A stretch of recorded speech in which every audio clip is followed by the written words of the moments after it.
Ladies and gentlemen, there are some very interesting rumours swirling around for Nvidia's upcoming Blackwell series of GeForce cards. The first of which is that the RTX 5080 actually has a lower number of SMs than what had previously been reported.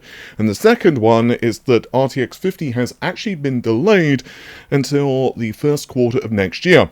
My name's Paul and we're going to get right into all of that after this quick message from the sponsor of the video. If you're running a copy of Windows 10 which isn't activated, of course, not only do you have to worry about the missing customization options, but there's also that annoying Windows desktop watermark reminding you to activate.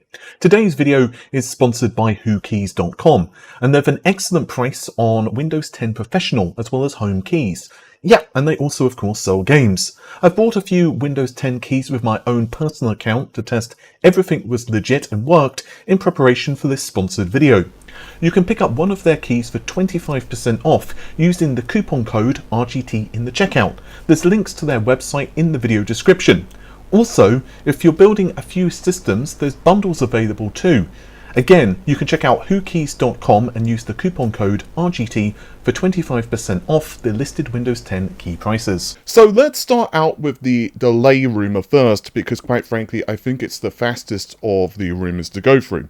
So initially it seems that the RTX 5080 and 5090 cards were scheduled to launch later this year, around Q3, early Q4, depending on who you ask, with the 5090 potentially being a little later to the game, a couple of weeks, maybe a month, again, depending who you ask. But more recently, someone on Twitter who has had a reasonable track record before, they basically leaked some of the RTX 40 Super cards, for example, has claimed that the RTX 50 GPUs will not actually be released this year. Instead, it will be Q1 next year. Now, I'm probably going to mispronounce this person's name, and I'm really sorry, but of course I will leave a link in the video description, and also it's on screen. But Hongsing 2020 has basically said RTX 50 series delayed until the first quarter of next year. Now, what's quite interesting is that AGF on Twitter has basically said that this is untrue. They've also had a pretty damn good track record. For what it's worth, I've also reached out to a couple of my sources, some of whom had also said that yes, the RTX 5090 and 5080 are going to launch later this year, and they haven't heard anything. So I certainly wouldn't panic over this rumor just yet, although honestly speaking, a delay isn't necessarily awful. If you have an RTX 4090 or something like that, you're probably not exactly in a tearing hurry to upgrade. On the other hand, if you've been waiting, I mean, there are a few big games this year that might push the visual envelope, but I don't think you're going to get many more than... I mean, please let me know in the comments if you can think of something, but I don't think there's going to be anything much more demanding than, like, Cyberpunk and Alan Wake 2.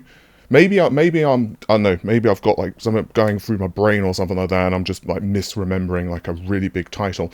And there are, of course, some big games released this year, but I don't think anything's going to push the visual envelope that hard.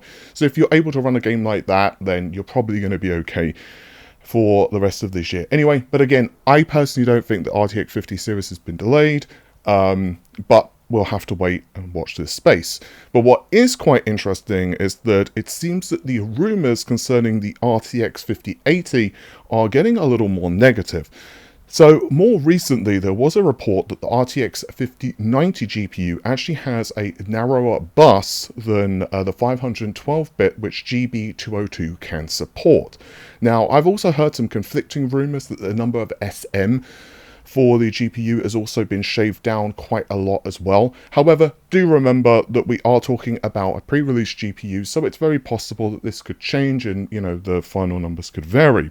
But Computex 7 Kimi is reporting that the actual configuration of the RTX 5080 and other GB203 GPUs is actually not that much different from what we've seen in the past. So, 3dcenter.org have done a really nice write-up here on Twitter.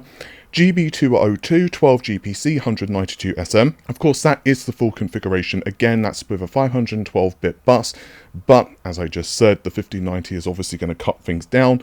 I think this is probably in an effort to release other GPUs like the 5090 Ti in the future, which will have more SM enabled, but I'm going a little bit off topic. GB203 seemed to previously have 6 GPC with 96 SM.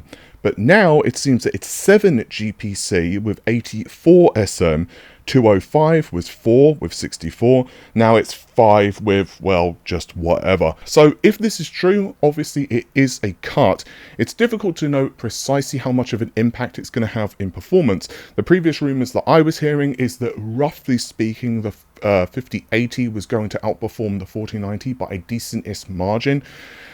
It's going to be very interesting if this is the case, because there were a lot of reports, of course, that the 203 was essentially half that of the 202, which led some people to believe that we're looking at some type of chiplet design for the 202, but that doesn't seem to be the case. The 202 is a monolithic GPU. It seems that there are some implementations in the design which will eventually facilitate MCM, but exactly how that's implemented or whether that's true or not, it's quite difficult to say. Obviously, the one thing is that they don't really need to go all out, because well, just being really brief here, what incentive is there? AMD, roughly speaking, are going to have a new generation of GPUs with RDNA 4, which is going to be about, in comparison to like the flagship Navi 31 GPUs, even if you say that it's, I don't know, 10 or 20 or 30% more performance, who cares? Like, Nvidia can easily beat that with whatever GPU. So it's going to be very interesting to see what happens.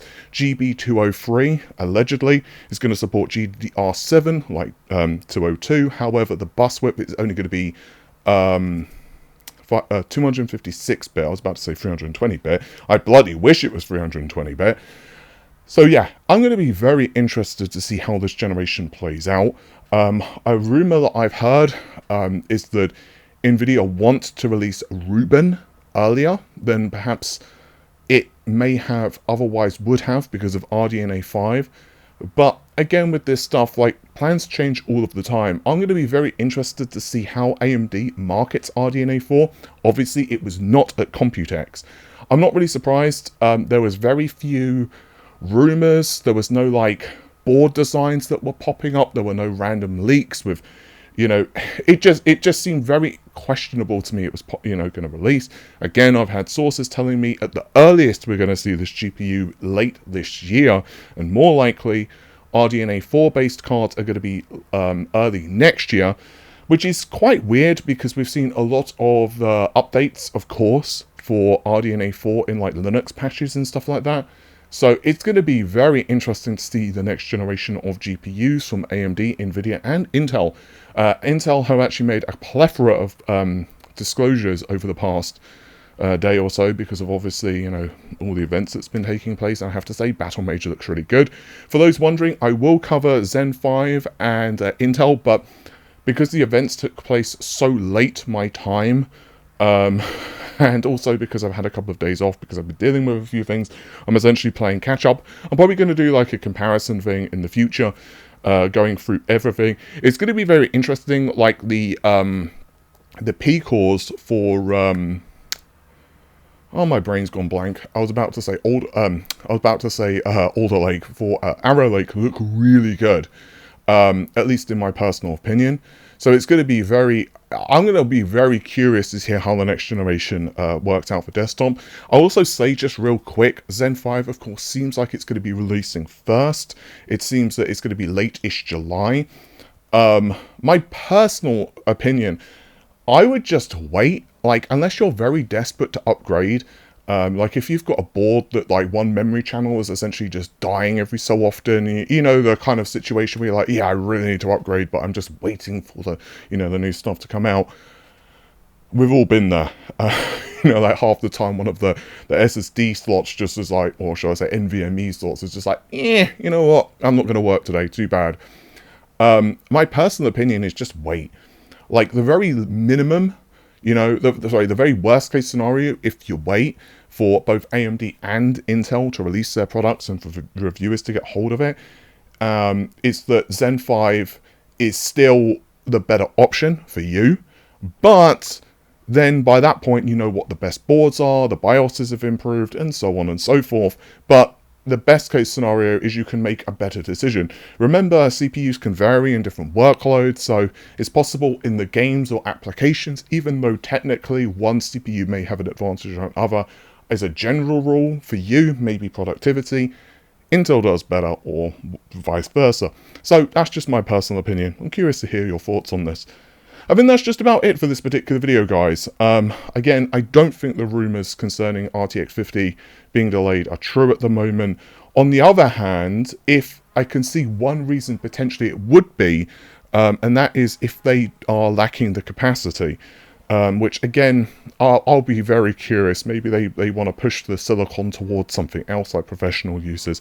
Also, Enable has decided to now start trimming the grass, which is a perfect time to end the video. Take care of yourselves. Bye for now.